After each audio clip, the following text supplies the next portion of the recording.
Seen to a helping hand, the morning light crept into Tira's room, gentle and pale. She stretched, savoring the solitude as she went about her routine. For the first time, and perhaps the only time, she could take her time. No shared space, no jostling for mirrors or missing hair ties. She slipped into her usual outfit, black sweater, skirt, leggings, and sturdy combat boots. She glanced in the mirror, brushing her dark hair back, her gaze lingering on the orange tint in her right eye, unique, Max once told her, though it had never quite felt like a compliment. Lovely attire for a swamp, Max remarked, his tone as dry as ever. It'll be fine, she thought back, focusing on brushing her hair. It's a magic school. Surely they have magical washing machines. Perhaps, but it's good to be mindful of your choices, he replied, as if mentally jotting down notes. She smirked, a hint of anxiety threatening to tug her back, but the steady rhythm of her morning routine had a calming effect. Even as she brushed her teeth, Max's quiet presence lent a sense of ease. With some time to spare, Tira decided to venture out to Hadbuck's, hoping a coffee might soothe her lingering nerves before orientation. She headed out, slipping through the early crowd of students with quiet ease.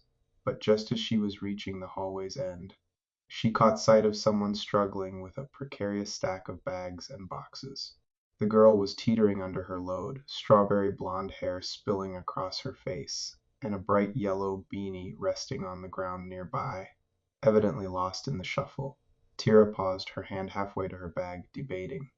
That's Addie, Max commented, his tone slipping slightly as though stating the obvious. A bit more lively than your usual crowd, don't you think?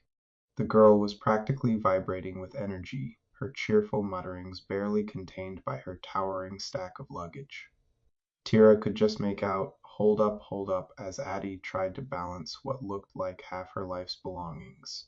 And I'm supposed to help her, she thought, mildly exasperated by the sight.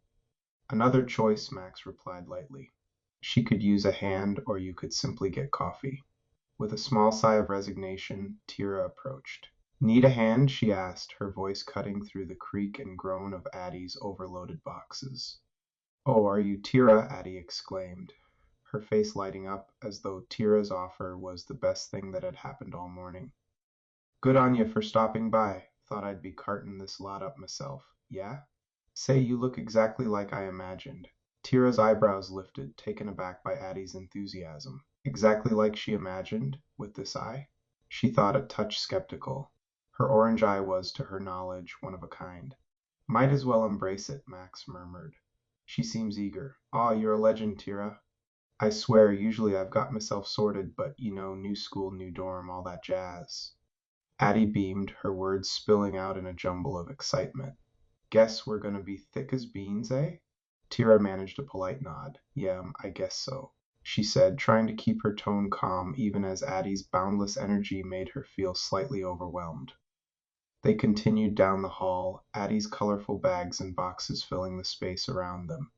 Addie adjusted a strap on one of the bags, balancing her load on one hip as she rolled her eyes at her own mess. Good thing you're here, though, Addie added with a grin. I'd probably have made a right scene if I tripped over this lot.